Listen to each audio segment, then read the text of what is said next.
Assalamualaikum warahmatullahi wabarakatuh. Alhamdulillahirabbil alamin. Wassalatu wassalamu ala asrofil anbiya'i wal mursalin wa ala alihi wa sahbihi rasulillahi ajma'in, amma ba'd. Kaum muslimin yang dimuliakan oleh Allah, Ramadan adalah bulan yang sangat mulia. Ramadan adalah bulan yang dikabulkan doa oleh Allah Subhanahu wa taala. Ramadan adalah bulan yang penuh dengan ampunan, dan Ramadan adalah bulan yang dilipat gandakan pahala ibadah oleh Allah Subhanahu wa taala. Rasulullah sallallahu alaihi wasallam bersabda, "Man shoma Ramadan imanan wa ihtisaban, ghufira lahu ma taqaddama min dzambi." Siapa yang berpuasa di dalam bulan Ramadan dengan iman, penuh perhitungan, mengharapkan pahala dan ridho daripada Allah Subhanahu wa taala, maka diampunilah dosanya yang telah lalu. Bukan hanya dosa pada hari itu, tetapi dosa yang telah lalu diampuni oleh Allah Subhanahu wa taala. Kemudian di malam harinya Rasulullah SAW juga bersabda, "Man qama Ramadan imanan wa ihtisaban, ghufira lahu ma taqaddama min dzambi." Siapa yang menghidupkan malam Ramadan seperti melaksanakan salat sunah tarawih dan amal-amal sunnah lainnya dengan iman, mengharapkan ridho dan pahala daripada Allah Subhanahu wa taala, maka diampunilah dosa oleh Allah Subhanahu wa taala yang telah lalu. Siangnya sudah kembali suci, malamnya lagi diampuni dosa oleh Allah Subhanahu wa taala dengan beribadah. Kemudian ada lagi malam di dalam bulan Ramadan, itu malam yang disebut dengan malam Lailatul Qadar, malam yang lebih baik daripada 1000 bulan. Malam yang mana seseorang beribadah malam hari itu, ternyata malam hari itu adalah malam Lailatul Qadar, maka sama nilainya dia telah beribadah selama 1000 bulan atau setara dengan 82 tahun tanpa henti. Dia membaca Al-Quran di malam Lailatul Qadar itu sama dengan halnya dia membaca Al-Quran itu selama 82 tahun tanpa henti. Dia melaksanakan sholat sunnah pada malam hari itu, ternyata malam hari itu adalah malam Lailatul Qadar, maka sama halnya dia telah beribadah selama 82 tahun. Kaum muslimin yang dimuliakan oleh Allah, jadi bulan Ramadan ini adalah bulan yang sangat mulia sekali. Dan alhamdulillah, kita pada hari ini, pada tanggal 28 Ramadan, kita telah berada pada penghujung Ramadan. Maka pada saat ini jugalah pada waktunya kita juga mengintrospeksi diri kita. Kita merenungi diri kita, kita muhasabah, karena ada hadis Rasulullah SAW yang menyatakan, di mana suatu ketika Rasulullah SAW sedang duduk-duduk dengan para sahabat, lalu beliau bertanya kepada para sahabat, "Wahai sahabatku, atadruna manil mukhlis?" Wahai sahabatku, tahukah kalian orang yang rugi, orang yang bangkrut, orang yang bukan sekedar rugi tetapi bangkrut? Lalu sejenak para sahabat itu terdiam. Kemudian ada sahabat yang menjawab, "Ya Rasulullah, orang yang rugi dan orang yang bangkrut itu adalah orang yang man la dirham malahu wala mata." Orang yang tidak memiliki harta, sehingga ketika dia meninggal pun tidak ada harta yang diwariskan, tidak ada harta yang ditinggalkan. Lalu Rasulullah mengatakan, "Tidak," kata Rasulullah, "bukan itu yang dikatakan dengan orang yang rugi, orang yang bangkrut, orang yang muklis. Orang yang bangkrut, orang yang rugi itu," kata Rasulullah mengatakan, "Innal mukhlisa min ummati ya'ti yaumal qiyamah bi salatin wa siyamin wa zakat."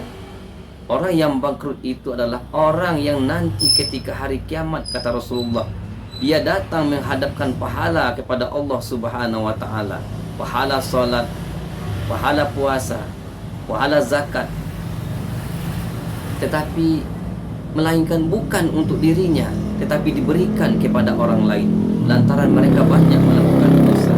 Dosa memfitnah orang lain, dosa menzolimi orang lain, dosa mengambil hak-hak orang lain, maka pahala itu habis diberikan kepada orang-orang yang dizalimi di atas dunia. Rasulullah menjelaskan, ketika nanti kita datang menghadap kepada Allah Subhanahu wa taala di yaumil mahsyar, di yaumul qiyamah nanti, ada orang yang datang mengatakan, "Ya Allah, ini pahala salatku, ini pahala solat yang wajib, ini pahala solat yang sunnah.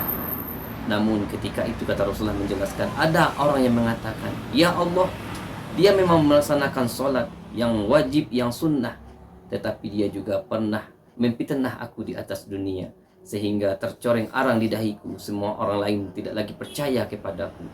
Dia telah menyakiti hatiku, dia telah menyakiti perasaanku.